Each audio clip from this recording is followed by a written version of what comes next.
મારું નામ વિશ્વા ગોસ્વામી છે. હું આજે 100 મીટરમાં ફર્સ્ટ આવી છું. કઈ સ્કૂલમાંથી તમે હું એલેમ્બિક વિદ્યાલયથી છું. શું કહેશો? આજે નંબર આવ્યો છે, પહેલો નંબર, શું કહેશો?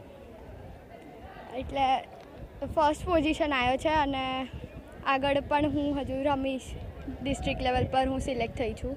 અને પ્રેક્ટિસ કઈ જગ્યા પર કરો છો તમે? TP13 માં એક ગ્રાઉન્ડ છે.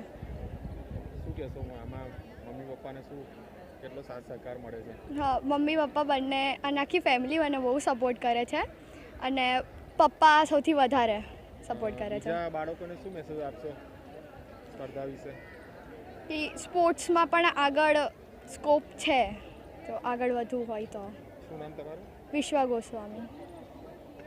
આજે ખેલ મહાકુંભ પશ્ચિમ ઝોનની એટલે કે વેસ્ટ ઝોનની સ્પર્ધાઓ ખેલ મહાકુંભની અત્યારે ચાલી રહી છે અને અંદાજે 1500થી 2000 ખેલાડીઓ આજની સ્પર્ધામાં ભાગ લીધેલું છે.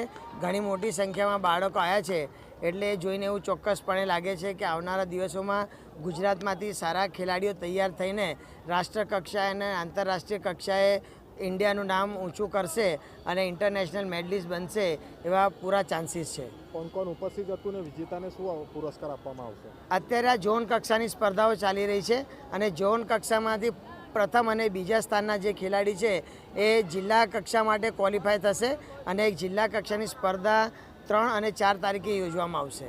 કોણ કોણ ઉપસ્થિત હતું આજે? આજની આપણી સ્પર્ધામાં ડિસ્ટ્રિક્ટ સ્પોર્ટ્સ ઓફિસર દિનેશ કદમ સર અહીંયા મુખ્ય મહેમાન તરીકે હાજર રહેલા હતા.